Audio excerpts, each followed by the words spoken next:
izinkan saya membacakan catatan-catatan yang terkandung di dalam puisi yang dibacakan pada malam hari ini.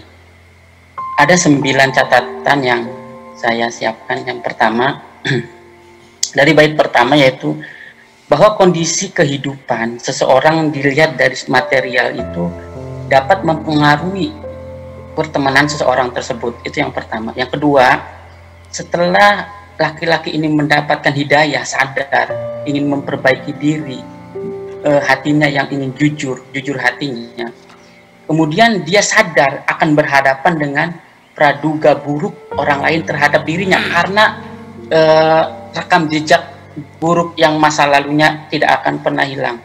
Kemudian catatan yang ketiga, di puisi Buya di halaman 2, hidup bahagia itu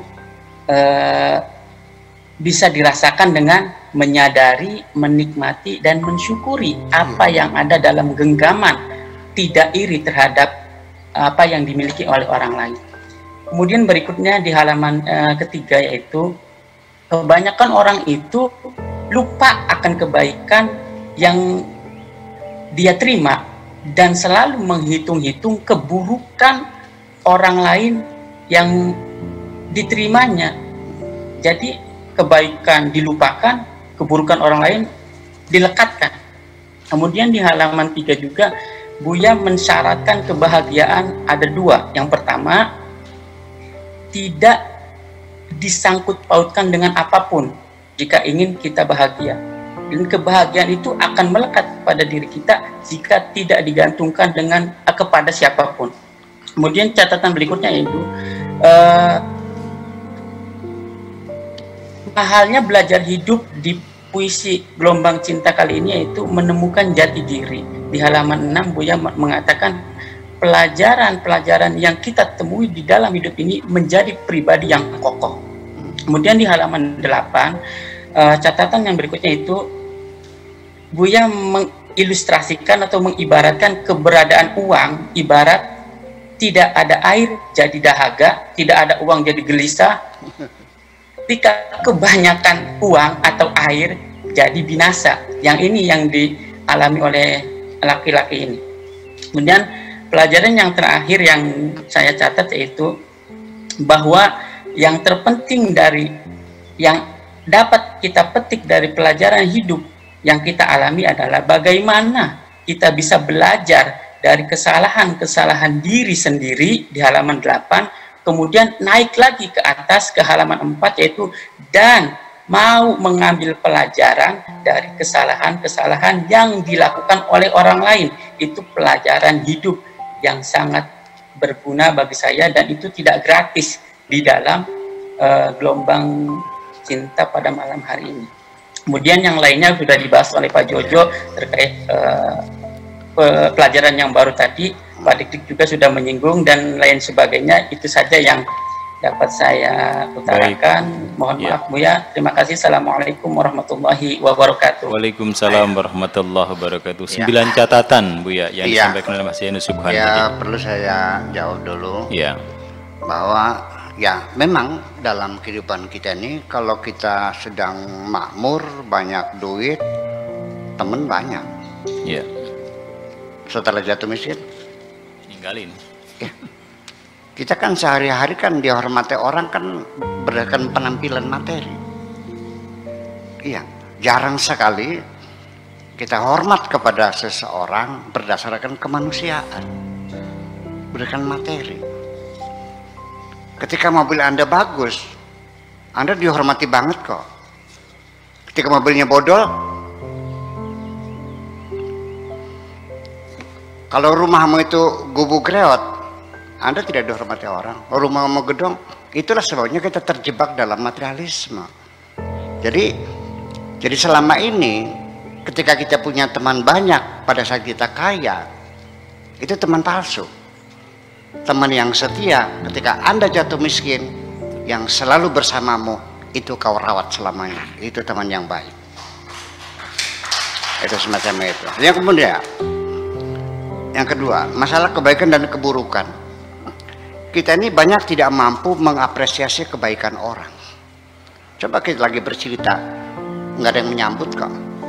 Begitu kita cerita menjelekkan orang, banyak yang ikut bicaranya. Silakan aja. Nah makanya kenapa saya memilih yang tidak populer ini? Saya terlalu mahal mulut saya untuk menjelek-jelekan siapapun, untuk mengkapir-kapirkan siapapun. Tidak ada yang kau benci semuanya. Semuanya aku sanjung. Dan ini tidak menarik logikanya. Tapi kalau saya mencaci maki orang, banyak yang ikut kok. Ini yang namanya instinct of destruction dan instinct of survive. Ini punya respon yang berbeda. Ketika kita mengajak orang, menggempur, memusuhi, menghancurkan musuh. Ketika revolusi kemerdekaan, hancurkan Belanda, binasakan Belanda, usir Belanda, banyak yang ikut. Begitu, mari kita bangun, melempem semuanya itu. Itu kenyataan. Ya, betul nggak? Betul. Iya. Makanya semua mencari kepentingan pribadi masing-masing. Jangan bohongin diri kamu sendiri. Ya. Kemudian, yang apa lagi tanya? Belajar dari kesalahan masalah. Menerima apa adanya. Ya memang pada akhirnya yang menyebabkan kita menderita itu karena kita selalu melihat yang dimiliki orang lain. Orang lain beli mobil, pengen beli mobil. Orang main beli TV yang 65 in ya. Tetangga istrinya cantik, dia aduh pengen kenapa ganti. istrinya jadi jelek. Terjadi. Padahal bukan itu. Cobalah syukuri saja, nikmati saja apa yang ada di tanganmu itu. Iya. Semakin Anda banyak memperhatikan apapun yang di tangan orang lain, Anda semakin menderita dan tidak akan pernah selesai. Ya sudah, ini suamiku, ya udah lumayan. Ya. Bibirnya doer lumayan lah. Ini milikku kan, ini aja lah. Jadi sesungguhnya rasa bersyukur itulah merupakan satu representasi daripada satu kebahagiaan juga sesungguhnya itu. Kemudian memang seperti air.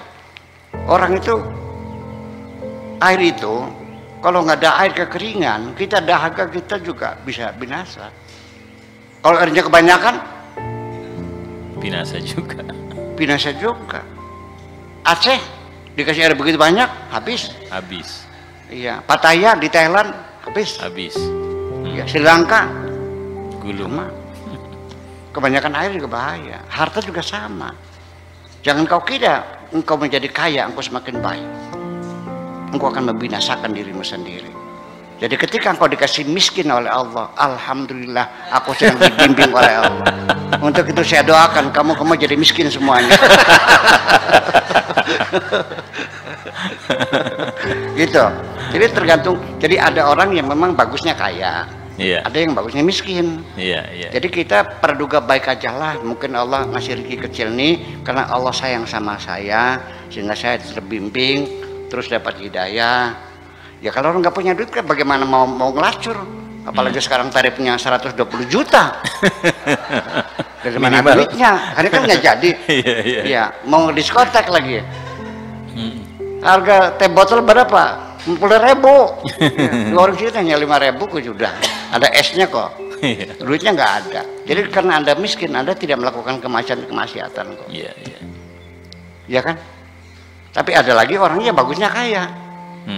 Miskin dia ngerampok. Kalau kaya dia dermawan, ya udah bagus kaya. Jadi apapun yang terjadi selalu husnudzan, praduga baik kepada Tuhanmu selalu. Mungkin ini yang terbaik bagi Tuhanku. Jadi sekali lagi dapat duit banyak, alhamdulillah. Dapat duit sedikit, nggak dapat duit, duitnya hilang, alhamdulillah. Paling bahagia sekali. Kemudian yang terakhir, ini mengakui kesalahan ini bukan hal yang mudah. Sebab kita bisa mengetahui kesalahan kita, itu ada proses yang namanya introspeksi. Tanpa itu kita nggak sadar kita salah. Kenapa banyak orang tidak sadar akan kesalahannya? Karena di dalam introspeksi sendiri, dalam kajian psikologis itu ada kesulitan-kesulitannya. Salah satunya adalah ketidakjujuran kita melihat diri kita sendiri. Itu persoalannya. Makasih. Ya.